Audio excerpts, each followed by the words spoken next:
Wonderful. Well, what a great talk from Emily. Motivational, we can change the world. And now we're going to switch over to Helen Altshuler. She's amazing. She has spent several years leading different projects at JP Morgan Chase and now is a Googler. So I'm sure she's going to show us today on how we can leave others a little bit better. So we're really excited to have you, Helen, and just can't wait to hear from you. If you're in the chat, stay active, share where you're from, and make sure you're using the hashtag WTGC2020 and share it on social. I'll put that in the chat. It's over to you, Helen. All right. Thank you. Thanks so much for that kind intro. Hi, welcome to the talk, and hello, Women Tech Network. I'm pleased to be here today and share lessons on technical leadership with the goal of leaving you all a little better. It all starts with my childhood memory. And some of you may recognize the book. This is a book by Dale Carnegie, How to Win Friends and Influence People, which originally came out in 1936 and has been, over the years, updated by Dale Carnegie Institute, including more recently in 2010 with examples of its relevance in a digital age. Perhaps some of you even read it. I remember from my childhood, my dad reading me stories on leadership, empathy, and wisdom from this book. Timeless lessons like take interest in interests of others, reign with names, remember who people are, engage with empathy, and bury your boomerangs. And I haven't thought about it until recently, but very much of my own leadership style was likely formed somewhat subconsciously from listening to these essentially bedtime stories as I was growing up. More recently, my son pointed out this book, which is an updated version in 2010. And specifically, he recommended that I read the book, citing certain parenting mistakes that have been made, and with the hope of sharing with me what he learned from this book, and with the goal of leaving me a little better as a parent. And these are some of the points that particularly apply to parenting, leadership in general, but parenting as well. Don't criticize, condemn, or complain. Affirm what's good, listen longer, and never say you're wrong. Anyone can relate? Have your parents made some of those mistakes? Are you making similar ones as a parent yourself? And what really stuck with me, as I reread the book more recently on my son's advice, I realized how much relevance it had to my own technical leadership journey, filled with success stories and pitfalls, sometimes because of specific action that I did, because I've forgotten about these timeless tips, and sometimes because I may have fallen into the trap where things don't work the same way in every situation and for every person. These four essential points stand out for me, and I would like to share more examples of how relevant they may be in your technical leadership career. And so starting with the first one. I use my original photography in this presentation, and so the Golden Gate Bridge gives it the multi-meaning to the advice from Dale Carnegie, ask questions instead of giving direct orders. If you work in a highly structured environments, leaders often lead by authority. When you say, and what you say as a manager carries much weight, even if you're wrong, even if you're leading blind through the fog.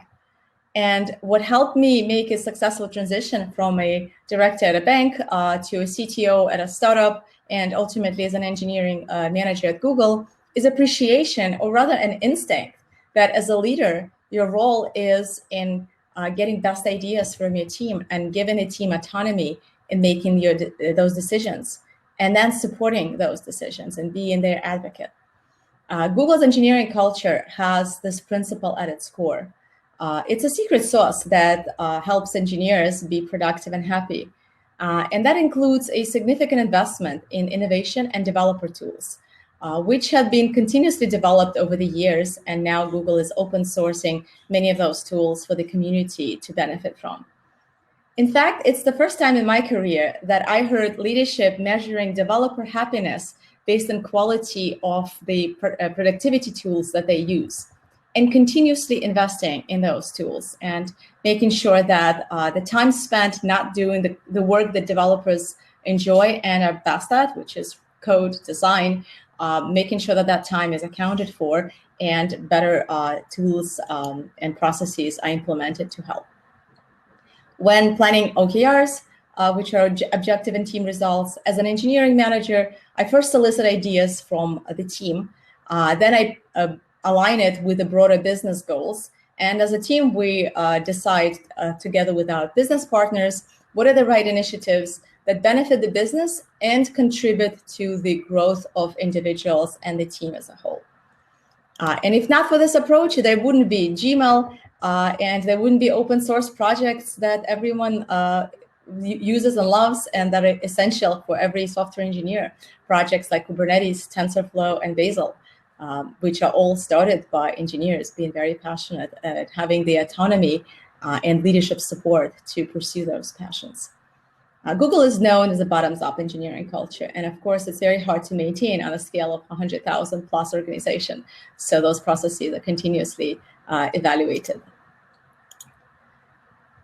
Surrender the credit, another powerful chapter in Dale Carnegie's book and a very useful advice. This one is very interesting and even controversial because there is much contrast in its use, particularly based on your gender.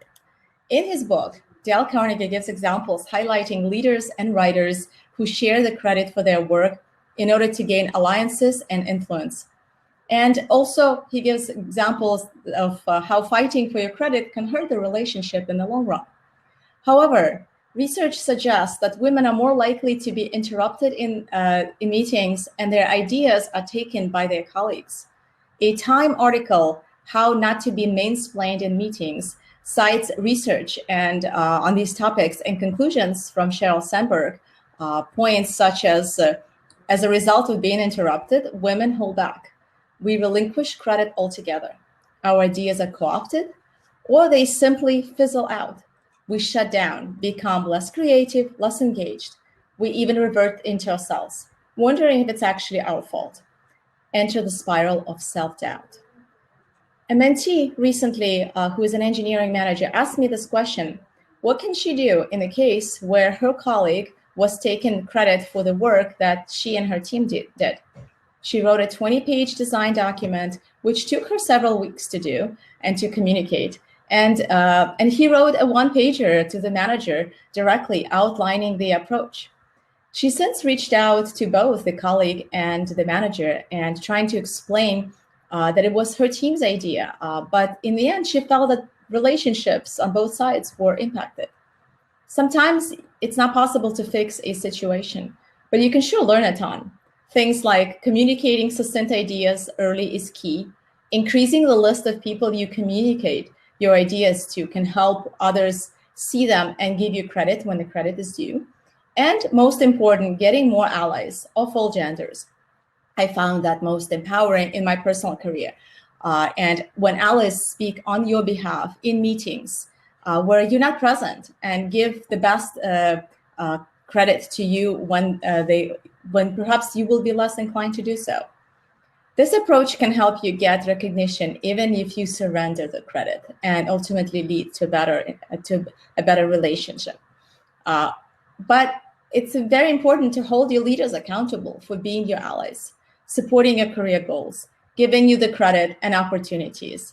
And if they're not your champion, then help them see why it's important. Leave them a little better with that advice.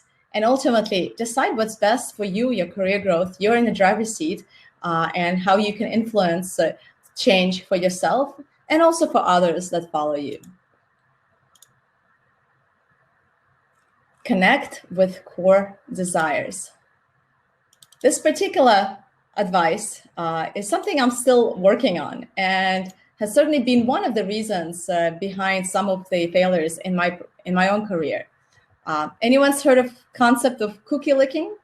There's a jar of cookies and you can eat what you can, and everything else you will lick, so nobody can have it.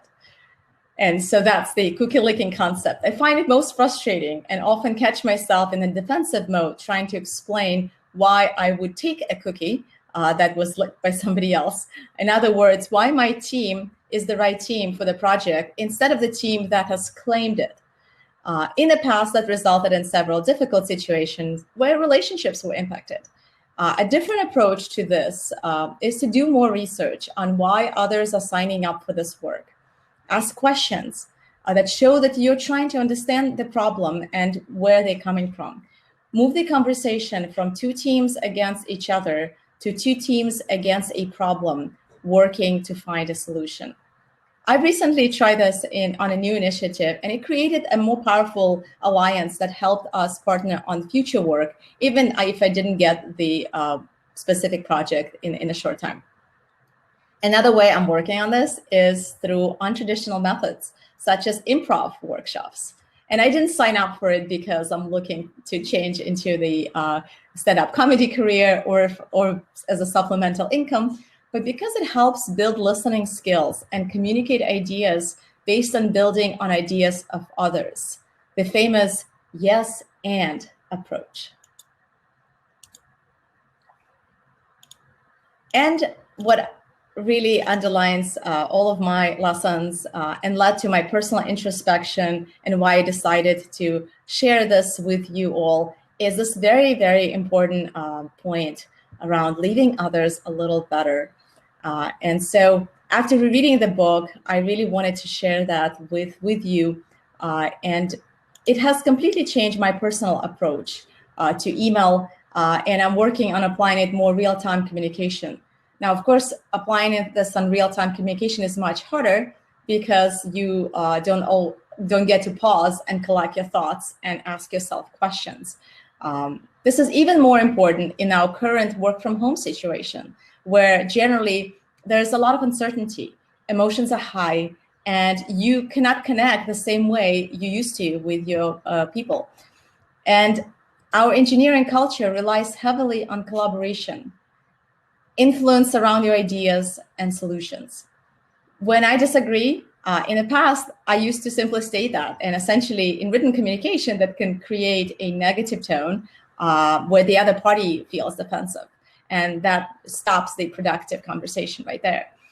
So now when I respond, I ask myself, how can I provide feedback, even critical feedback, and leave the other person a little better? Help them discover something. Share value. Start with honest appreciation for the situation or their particular background, and ask questions. As engineers, we often see this in code reviews. Comments like, this will not work, or you can't do it that way. And in those cases, I often go back to the person that wrote those reviews and ask them to consider giving the other person more value by giving them the rationale. Why will this not work? Here are the resources that you might want to consider. Point out some additional resources that they can use to improve their work, and leave them a little better. And I'm optimistic that there will be more innovation in our developer tools that will help us drive a more positive culture. And I'll close with this really amazing quote from the book, and that essentially is the reason why I wanted to take a step back at my own career, reassess how I've done, my successes, my pitfalls, my supporters, people that perhaps haven't supported me as much, and how do I interact with them beyond this particular point. And I'll leave you with this really powerful quote. What all come to understand is that there is no such thing as a neutral exchange. You leave someone either a little better or a little worse.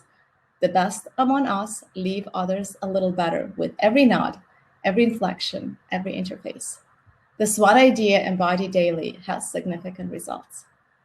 And with that, I would like to thank you for joining, and I'm happy to take your questions. I would like to make this as interactive as our conference will allow us, and share your story. I would love to hear from you and how you are making the decisions in your careers.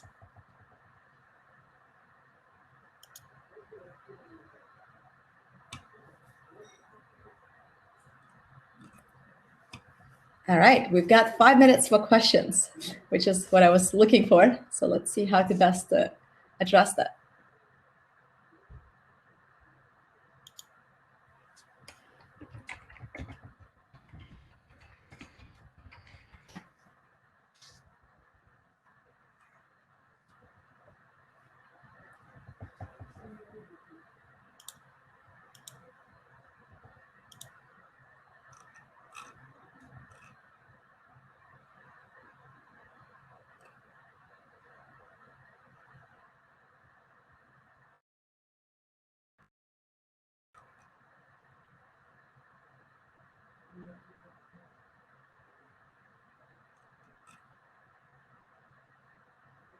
All right, Nicole, are there any questions that I could address?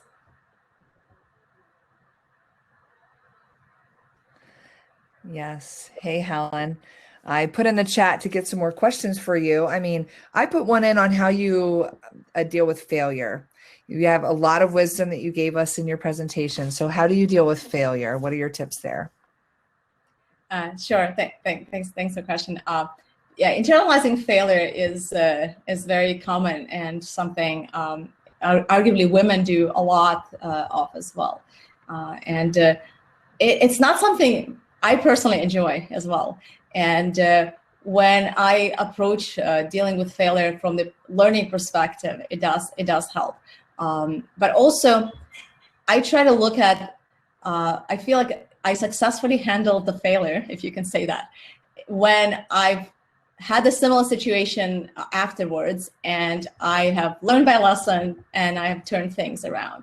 And so accepting the failure is really important, combined with accepting some of the particular lessons that you want to apply, and focusing on using that as a practice, focusing on using all of the things that you just realize that you've not done as well as you should have as a to-do list for the next interaction. And it helps shift the focus from blaming yourself to thinking about how you're going to handle that in the future.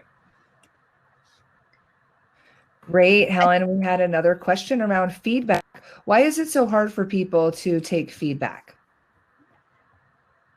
Yes, this is very, very interesting point. So I think feedback, we tend to internalize feedback, critical, especially if you make very pointed things that this is wrong. But if you accompany that with this is wrong, or maybe even this is an approach that will lead to these issues, then it changes the negative energy from saying you are the problem, you are wrong, but to this approach is wrong, let's rethink about that, and here's some of the points. I think in general, there are cultures that have a very direct dynamic, and people enjoy giving critical feedback and having points like that. I found that in corporate world, it is less common. And I personally come from a very direct culture, so I've done some personal adjustment as well on my part that actually I need to work on how to give feedback in a way that it lands. Because it's not about the feedback. Like you can say you're wrong, you can say this is not the right idea, but have you changed the other person's perspective? Have you shut them down so that they just ignored what you said right afterwards? Or have you made them realize or learn something and left them a little better? So it's really more about not so much why people don't take the critical feedback, but how do you make sure that when giving critical feedback, you actually get the person to accept it? And by providing that more information on a particular topic will be useful. Great. Well, thanks again, Helen. Great speech. Who knew that improv and would help listening? So we all learned that there. And it helps in sessions like this where I know it's a challenge presenting So great job. And I love the tip around sharing credit. So we're going to go ahead and pivot over to our next speaker. And thank you again. And have a wonderful day, everybody. And make sure, again, you connect with Helen. I believe I dropped her Twitter in there. We can build up each other through this event by following on Twitter. So give her a follow and connect with her there if you have any other questions to take this offline. Thanks again.